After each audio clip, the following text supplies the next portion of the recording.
So any tips on where to raise, the first round or find a hardware lead investor?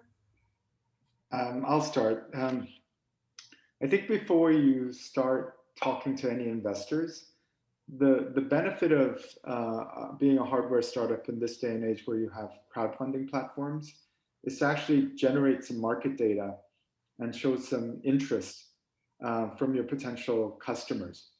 And you can do a campaign, not necessarily to raise capital, but to actually gather the data to show demand. This is what Sunny Vu, the founder of Misfit, did really well. He actually ran a crowdfunding campaign, and he limited it to a small number of units, a small dollar amount, but he was able to show like a 10x oversubscription and whatnot, and that's what actually got a lot of folks interested early on. You can also do the same thing. The founders of Molecule did the same thing, where they actually had a lot of interest. They penetrated interest groups with allergy symptoms and asthma categories, and they created a long wait list of people that were interested in purchasing the product before the product was even available. So my advice to the founders would be, if there is a way to actually show some proof that there's demand in the market and show some data before you even have that first meeting with the investor, chances are that investor meeting is going to go a lot better. That's very helpful. Any advice on the best way to how to approach hardware or HardTech VCs or funds? You start with angel investing. There are a lot of angel investors willing to talk to you. If you're looking for your first check and actually see the product, because angel investors at the earlier stage, they invest based on their own personal interest. They like this product, they may just give you money for you to get it started. At the same time, really build out your product, show market data. Then it will be a good time to talk to institutional VCs with your data. Can you go a little bit further, because most of the founders are very shy, and they want to find out, should I buy a database, or should I just capture your email from AngelList, and somehow find your email in public spaces and email you out of the blue? Will be the best way that you feel is warm, that you will actually listen and open up to this founder? So we take a lot of referrals. So the companies we invested in, if they make a referral, we take it more seriously. It's just a lot of the founders, they directly submit that to to us. We talk to them, and then many of those founders, they are not really ready. Their product is still like very shaky. Their idea is not very clear. Their product market fit is also not clear. However, we tell them, okay, you go this direction until you're ready to raise fund. I think at early stage, the founder also need to hear a lot of feedbacks, especially when they're just getting started. They may not even know what they're doing. They need to hear from the market to give them feedback on what they should be doing. Yeah, so I do agree that, the founders should not wait until, they feel it's ready. They should actually, get to a certain milestone, and they should start, asking the friend to make intro, or find some way to meet investor in some common place, and to get some early feedback, because then you know what to work on. So let me add a little bit, because I've been giving this talk to a number of first-time entrepreneurs. So during the dot-com days, pretty much you get some friends and family, and then jump to Series A. But nowadays, it seems like because we have a crowdfunding site, we have a bunch of angel investors, but always start out with bootstrapping. I mean, you cannot come in and say, I got a full-time job. I want to do this part-time, and I want some angel, some investment so that I can, take it further, so I can build out a prototype or something.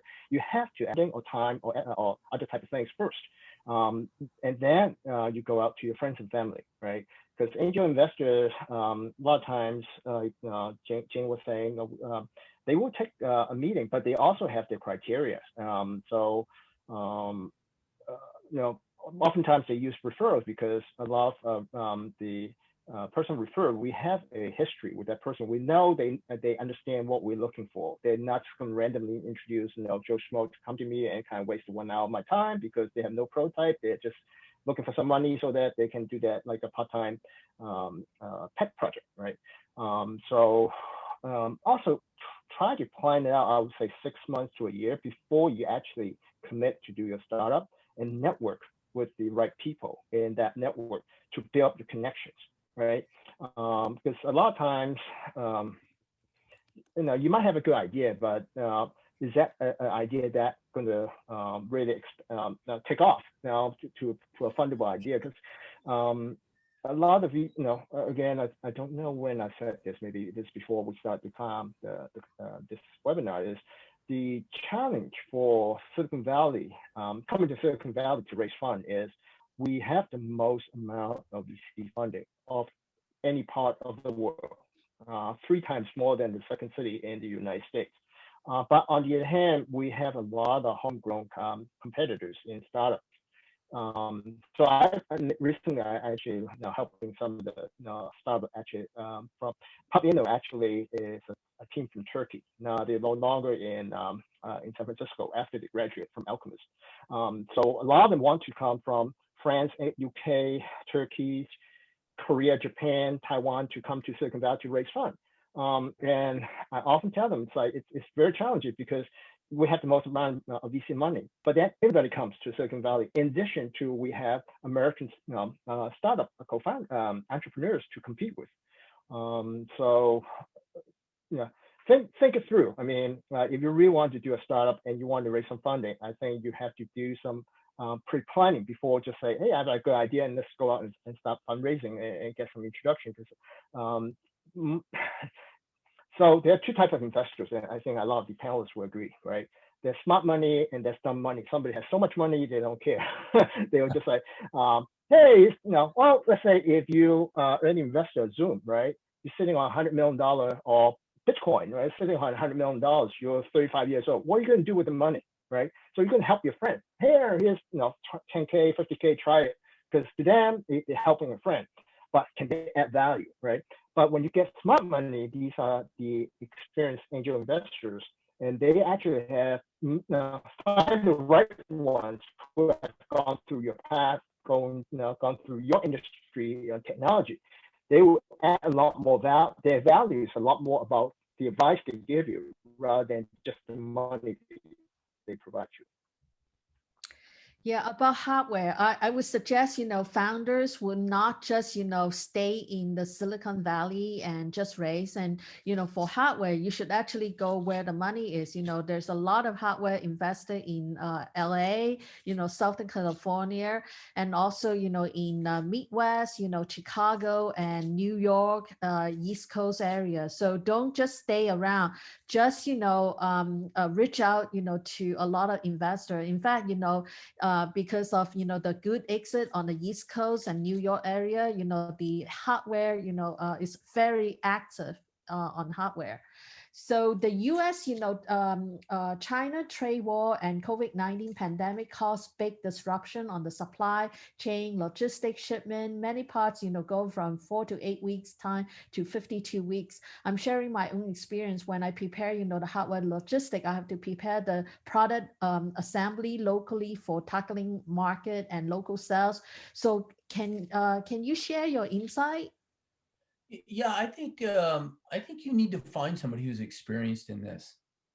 The experience is the most important thing, and so if you don't have experience in it, find somebody who does to help you navigate this. And it doesn't. You don't need to hire them. There's many consultancies that you can reach out to that will help you with manufacturing or operations or logistics that can, contracts is another big one that a lot of first-time hardware people don't understand contracts when it comes to hardware, what you're liable for, what you have to deliver, what they have to deliver. So to be flexible, you need to find somebody who's been around the block a few times and has a couple of broken bones and black eyes to kind of help you navigate it. And it's even more important now than it has been in the past.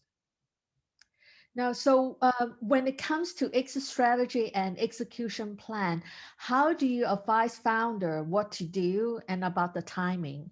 Because a lot of founders, does not really think about it and they don't plan ahead. All right, I'll take a crack at it. Yeah, I mean, Jing mentioned about it's not something that the founder should really focus a lot time and effort on, because it's something that they can only control by delivering results. So progress, progress and result that they have performed, they can actually drive become attractive acquisition targets. But they cannot plan it out and say, oh, I really want to sell to Apple, I really want to sell to Facebook in 5 years. They cannot make that determination. Medical device, as Jing mentioned, historically, a lot of them never really get out to IPO. I mean, it just takes too long, right? So, and a lot of big medical companies, medical device companies, will scoop them up before they got too big. So you have to understand a little bit about your exit strategy, because like Jing mentioned before, as a general partner of a fund, the investment, when you do the due diligence before you make the investment, you have to kind of make some assumption about if you want to target a company to be acquired, and then and then founders say, basically, I'm going to run this company until forever. So then that it's not a good match, right? So those are kind of things that you need to determine. But other than that, I would just say, figure out a couple exit scenarios and just focus on execution. Tell your investor what you're going to do at what time and deliver what results, and then surprise them by overachieving the results. And if you deliver that high performance, then good things will happen. So software needs about 6 months cash flow to execute a workable M&A plan with the right outside agent. So what about the hardware startup or deep tech? Do they have to also take longer or more effort to do that? Yeah, they're going to need more effort, because you rely on a whole supply chain and a manufacturer. And so the negotiation between you and your manufacturer and maybe an acquiring company can be a long, protracted negotiation about who's responsible for what, who takes over what liability, and it can go on for quite a while. So you need to plan for more than 6 months, for sure.